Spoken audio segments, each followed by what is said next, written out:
best we can.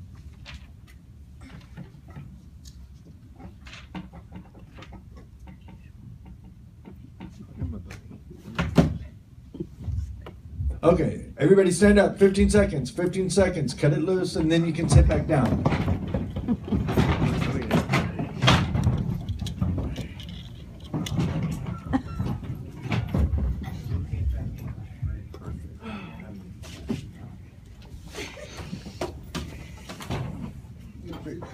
That made me happy.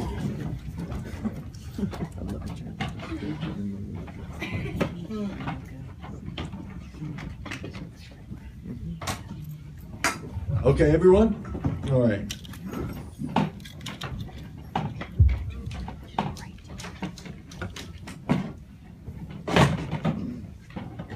So, something else you need to know, or that we know, correction of the interpretation, something else that we know is that education happens best when communication is direct.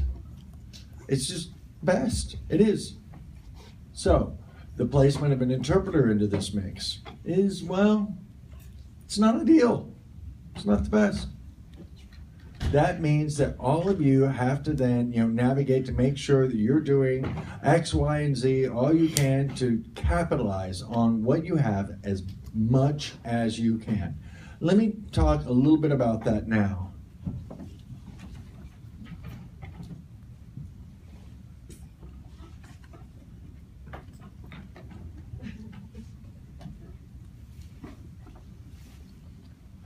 First of all, I know you've all come to learn your content areas, your math, your science, your English. And the truth is that you have this extra layer on top of that. Hey, hold on just a second. Let me have your attention over here. Hey, hello. All right, no pagers. No pagers, please. Okay, thank you.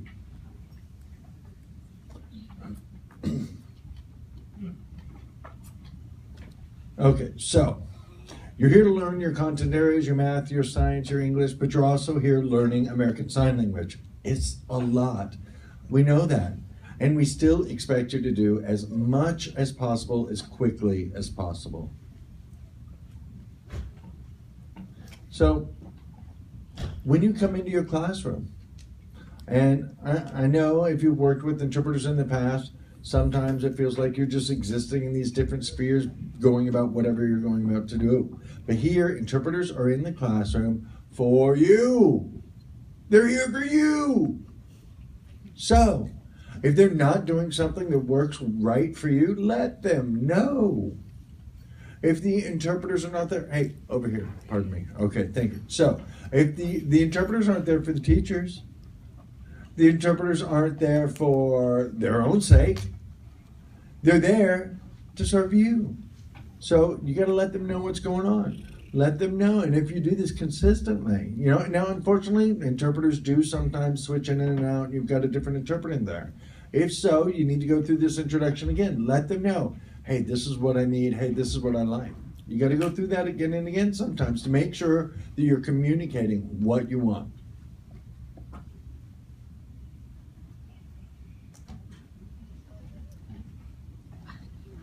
Now, I'm going to float an idea with you. Every classroom is going to be different, all right? Some classes you're going to understand pretty easily. Some teachers you'll understand better than others. It's going to vary across the board. But each classroom has people there ready to support you, to make sure that you're understanding what's going on. So I suggest that at the beginning of the year, you go into that classroom. You get in touch with those people that are there to support you. And create what I like to call a communication access team. That team includes you, it includes the interpreter, it includes the professor, it includes the captionist. All of you can get together, huddle at the beginning of the semester to work out your plan. Make agreements on how you're going to get access to your education as you go along.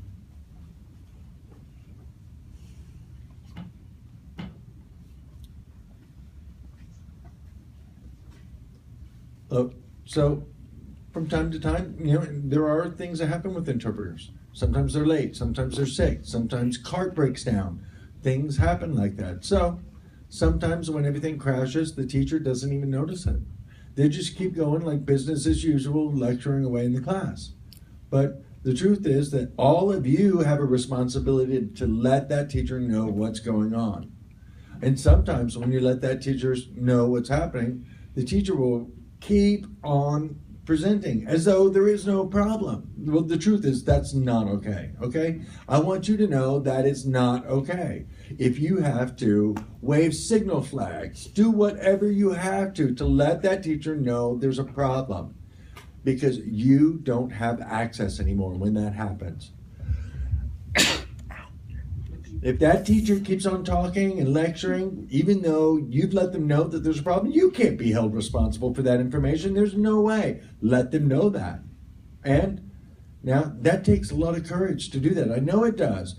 You're going up against the authority figure of a classroom teacher. But if you can do it, it really is the best thing to do.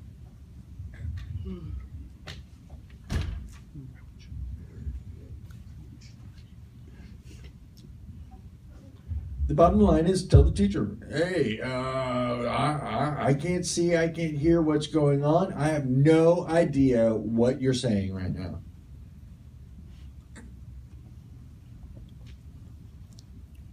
Now, if any of you are communication studies majors, anything like that, then you probably know that right now I'm communicating with all of you, many of you directly. Okay, let's imagine that we don't have interpreters here. Not happening, okay? It's just you and I communicating directly. What's the percentage of information in direct communication that successfully gets across? How much do you think people really understand each other on a percentage? If you're sitting down at your dorm with a friend, both of you talking, same language, both know, how much do you feel you're really getting across to each other? I'm seeing 75%, 80, 30%. What else? Anybody else have guesses? 50%? 70%? 90? Huh? Okay, what else? 80% over here? All right, great. Great guesses. These are all great answers. But the essential point is that you are not communicating 100%, even if we're sharing the same language, we know what each other's talking about. The truth is that it's somewhere around 85%. Now, add an interpreter into the mix. Guess what? That amount that's successfully communicated goes down. And it doesn't mean you have a lousy interpreter. It happens because you got another layer in this communication. Many of you have played the telephone game where the message gets skewed the further along the line it goes. Same kind of thing.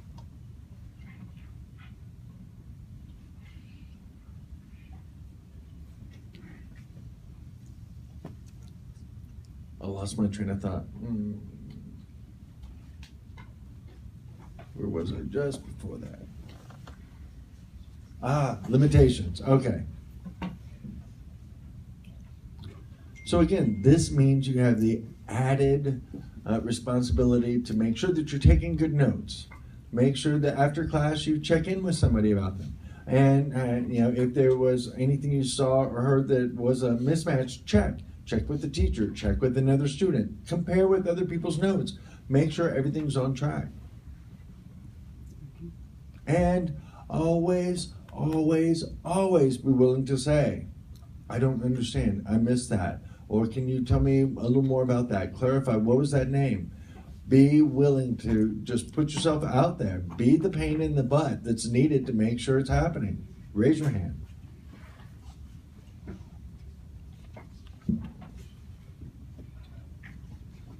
Yeah, that's really it. So now I'm open for questions. Any questions? Okay. Come on up.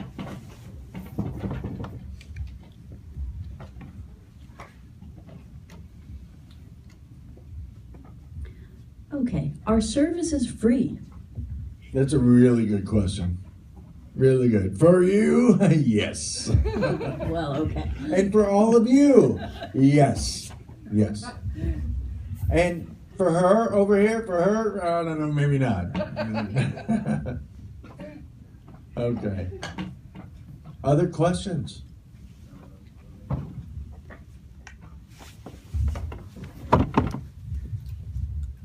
Is it possible to get an interpreter Is it for possible one to get an interpreter for class just and not one others? class, but not others?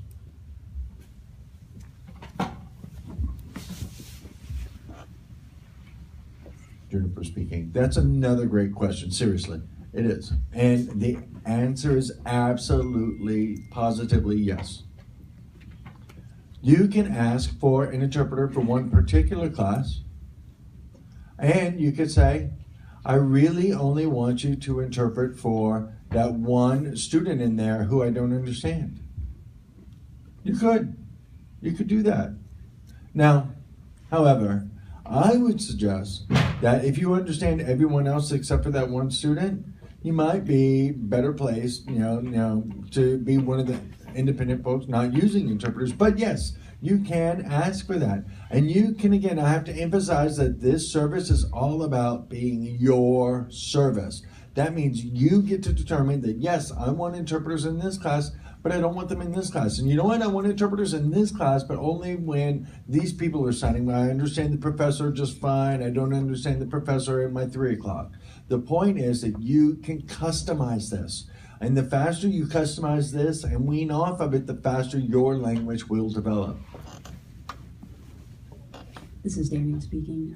I do want to answer Cassidy's questions. We may have 4 or 5 students in your classroom who are using the same the same services. That's great. But if, in that case, you might not be able to say that you don't want interpreter services in that classroom because there are 4 or 5 other students using those services. So just something to keep in mind. Juniper speaking. Thank you very much for that reminder. I want to be sure we clarified that.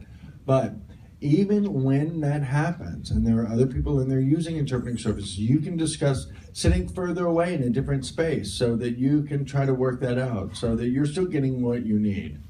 But yeah, sometimes there are limitations like that. So because there are other students in there with other needs different than yours. Yes. Now, just to wrap up here, I want you to see some of the faces of people at GIS, okay? We have a number of schedulers, and we have many interpreters. I wish I could show you all of their faces, but there's a few of them here, all right? Are there any questions before I go through that? Let me show you a couple of the pictures. Do we have the other interpreter? We took some of them out. Okay, so this is just a couple of the schedulers. We used to have a bunch of slides with all 40 interpreters up there, all the photos stacked so you could see what they look like, but that's not here. So we'll be coming back next Tuesday. I'll be coming back to talk to you more about a specific program that we have that's very new and to see if any of you are interested in it. Okay? Thank you very much. Thank you very much for your time attending here. Oh, do we have another question over here? This is Darian speaking. Please do not leave yet. Let's give Juniper a thank you. How we do that is a round of applause, but please do not leave. We have one more announcement from Nicole Crum. Okay, so I have 5 students that I'm going to call out. I need you to come with me. Yeah, you're with me over there. Yep. And yeah, these 5 students need to go to lunch with me. Okay. And let's see, you're over there. Okay. Yep. You need to come with me, and you back there in the white shirt. In the white shirt. Yep. You need to come with me. Yep. You're going to come to lunch with me. And let's see. Who's that person? Jaleesa? Jaleesa? Yep. I'm gonna have you come with me. Who else? Who else?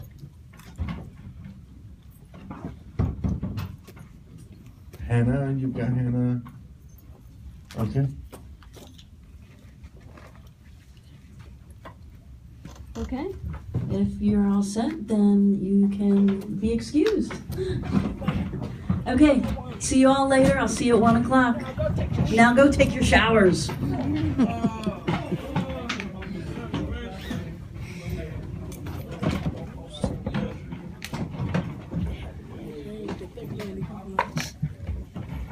Thank you, Darla. Take care.